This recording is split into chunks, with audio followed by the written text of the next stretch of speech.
श्री स्वामी समर्थ. 15 मार्च 2026 पापमोचनी एकादशीच्या दिवशी रात्री उंबरठ्यावर जाळा. या 3 वस्तू घरातील नजरबाधा कटकटीत दूर होतील.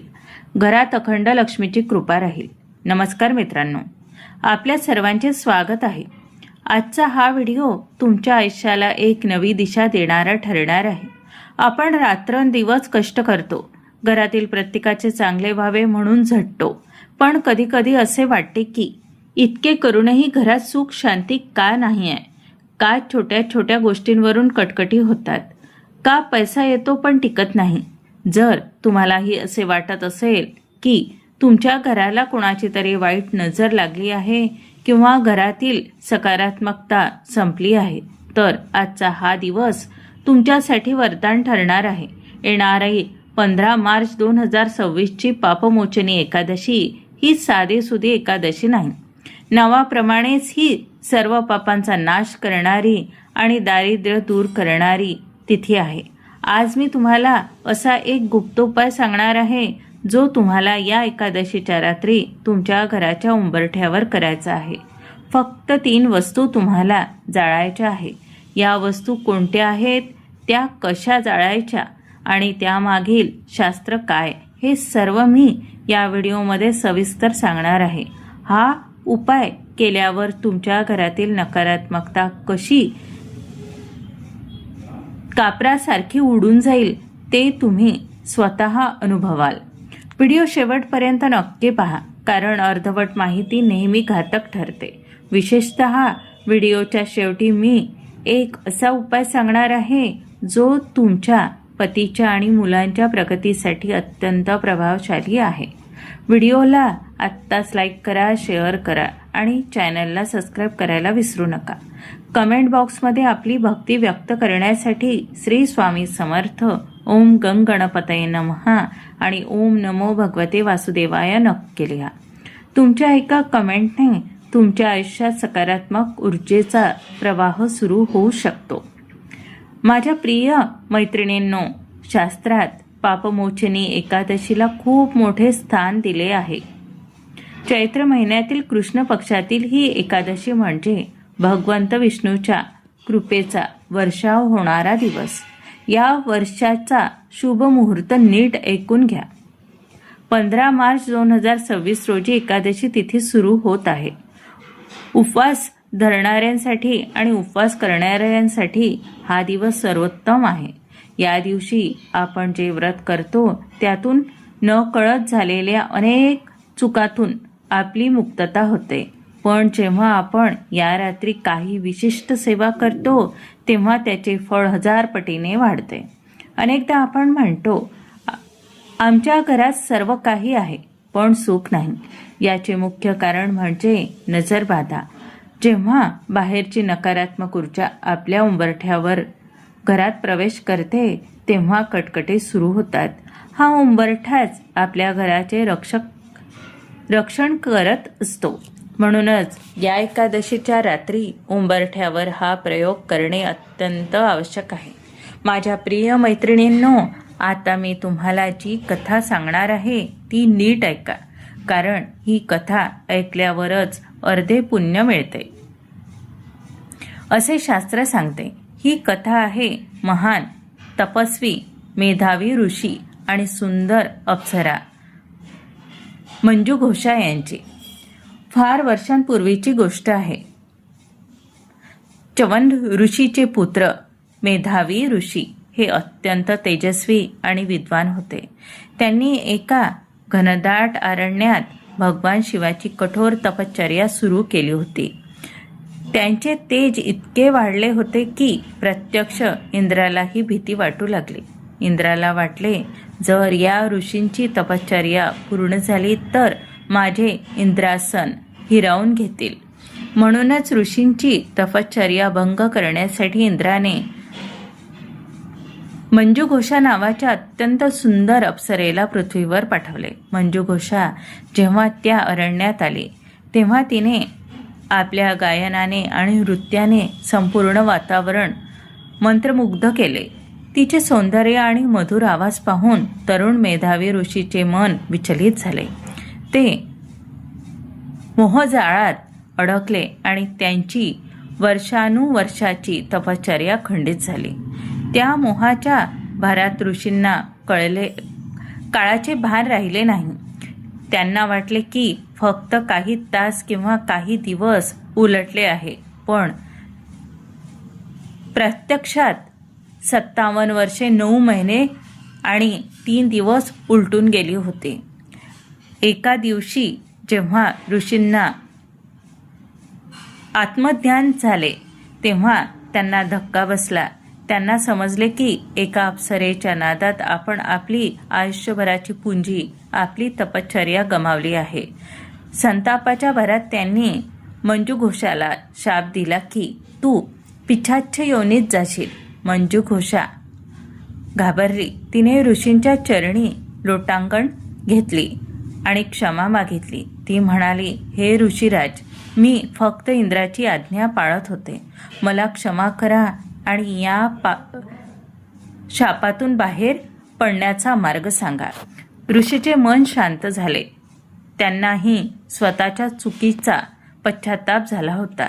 त्यांनी तिला सांगितले, हे सुंदरी, घाबरू नकोस. चैत्र महिन्यातील कृष्ण पक्षातील पापमोचनी एकादशी हे व्रत जर तू पूर्ण निष्ठेने केलेस तर तू या शापातून मुक्त होशील.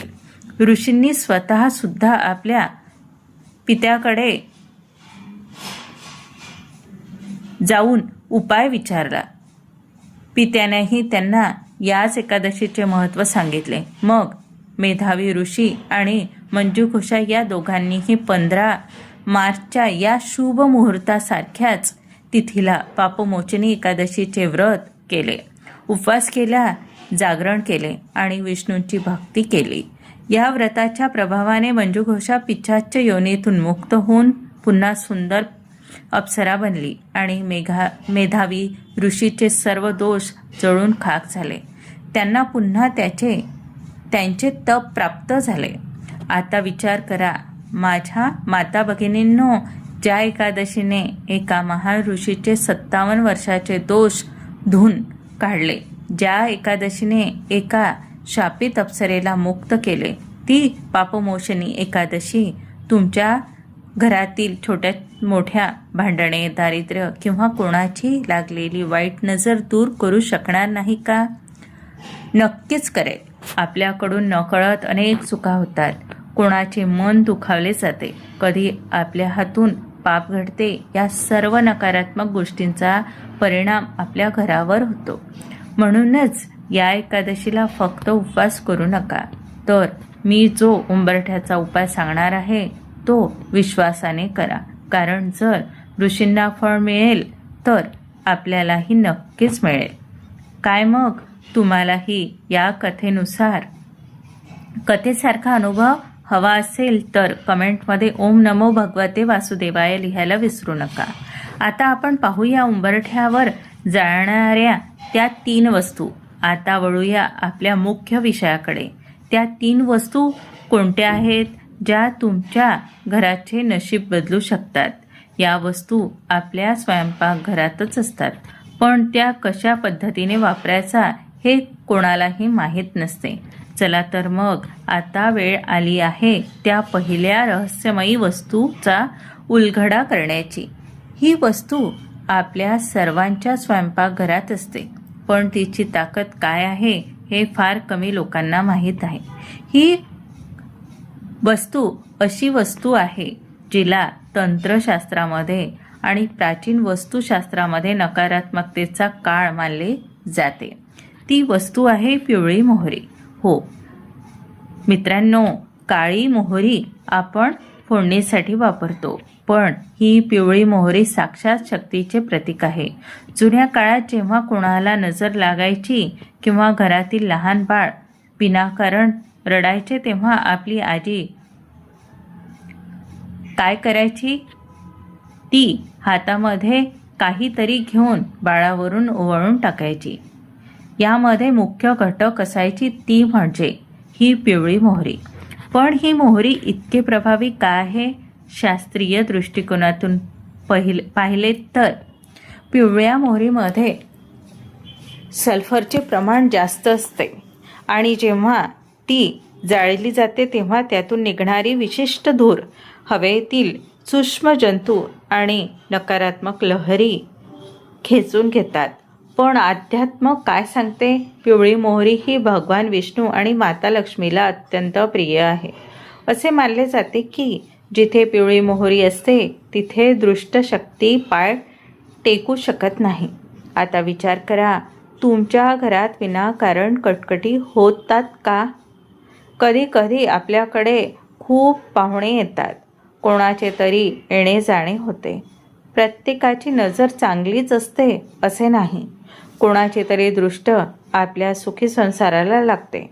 मग अचानक मुलांचे अभ्यासात मन लागत नाही, नवऱ्याची चिडचिड वाढते आणि घराचा उत्साह मावळतो. ही सर्व त्या नजरबाधेची लक्षणे आहेत. ही पिवळी मोहरी जेव्हा तुम्ही 15 मार्चच्या रात्री उंबरठ्यावर जाळाल तेव्हा ती तुमच्या घरातील कान्याकोपऱ्यात साठलेली ती जुनी घाणेरडी आणि जड झालेली नकारात्मकता एखाद्या स्पंजसारखी शोषून घेईल. जसा जसा या मोहरीचा तडतड असा आवाज येईल तसे तसे समजा की तुमच्या घरातील बाधा जळून भस्म होत आहे. लाभ होईल. आणि हो, चॅनलला सबस्क्राईब करायला विसरू नका. कमेंट बॉक्समध्ये श्री स्वामी समर्थ, ओम गणपतये नमः आणि ओम नमो भगवते वासुदेवाय लिहून आपल्या भक्तीची पावती द्या.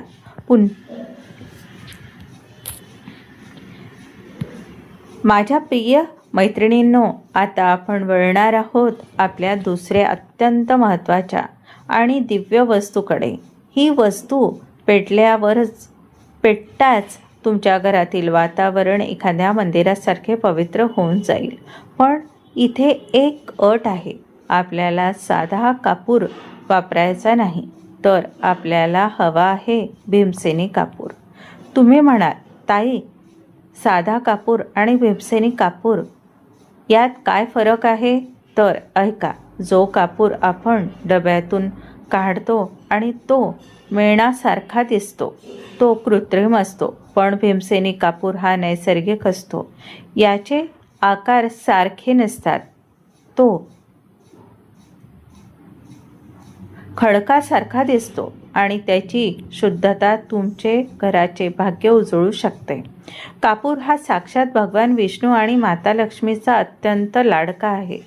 विष्णूंच्या आरतीत आपण म्हणतो ना, कर्पूर गौरम करुणावतारम. याचा अर्थ असा की जो कापुरासारखा गौरवर्ण आणि पवित्र आहे तोच माझा ईश्वर आहे. भीमसेनी कापुराचा चमत्कार काय आहे सांगते, ऐका. जेव्हा तुम्ही 15 मार्चच्या रात्री भीमसेनी कापूर उंबरठ्यावर पेटवाल तेव्हा त्यातून जो सुगंध दरवळतो तो केवळ नाकाला छान वाटत नाही, तर तो तुमच्या घरातील वास्तुदोषांना मुळापासून उपटून फेकतो. अनेकदा आपल्या घरात विनाकारण कटकटी का होतात? कारण घरातील वायू दूषित झालेला असतो. जुन्या लोकांचे म्हणणे आहे की जिथे कापुराचा धूर असतो तिथे लक्ष्मी प्रसन्न होऊन स्थिर राहते. कापुराचा स्वभाव काय आहे? तो स्वतः जळतो पण मागे सुगंध सोडून जातो. तसेच हा कापूर तुमच्या घरातील नकारात्मक विचारांना जाळून टाकेल आणि तुमच्या मनात सकारात्मकतेचा प्रकाश निर्माण करेल. अडकलेली कामे कशी मार्गी लागतात? ऐका, सांगते. तुमचे लक्ष गेले आहे का?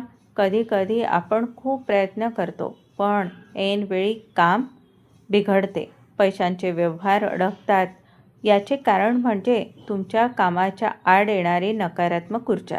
जेव्हा भीमसेनी कापुराची धुरी तुमच्या घरात पसरते तेव्हा ती ऊर्जा नष्ट होते आणि तुमच्या कामातील अडथळे दूर होतात. जणू काही एखादा बंद दरवाजा उघडण्यासाठी हा कापूर चाबीचे काम करतो. तिसरी वस्तू सांगते, ऐका. तिसरी वस्तू सांगण्यापूर्वी हे समजून घ्या की हे उपाय करताना तुमचे मन शुद्ध हवे. कोणाचे वाईट व्हावे या हेतूने हे करू नका, तर आपल्या घराचे रक्षण व्हावे या भावनेने करा. तिसरी वस्तू आहे तमालपत्र. तमालपत्रावर तुमची एखादी इच्छा लिहून जेव्हा तुम्ही ते जाळता तेव्हा ती इच्छा ब्रह्मांडात पोहोचतेच असे मानले जाते. आता नीट लक्ष देऊन ऐका.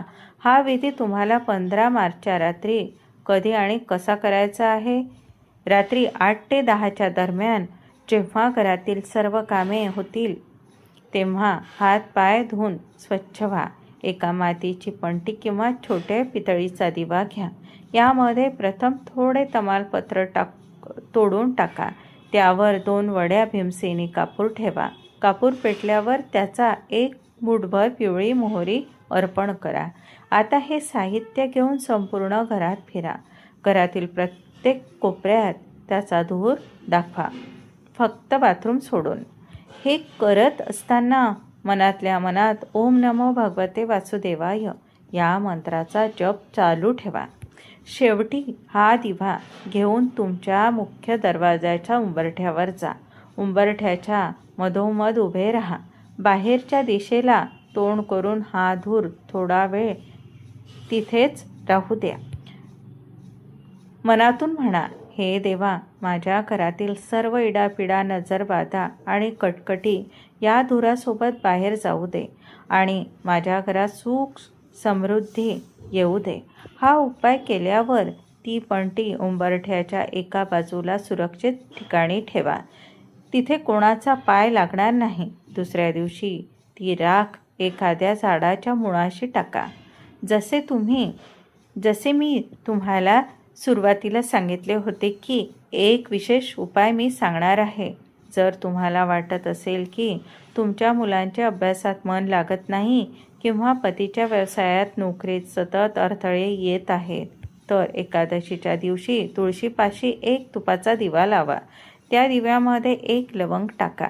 हा लवंगयुक्त दिवा घरातील पुरुषांच्या आयुष्यातील अडथळे दूर करण्यासाठी रामबाण मानला जातो. हा दिवा लावताना मुलांचे आणि पतीचे नाव घ्या आणि त्यांच्या प्रगतीसाठी प्रार्थना करा. ही प्रार्थना साक्षात लक्ष्मी माता ऐकते.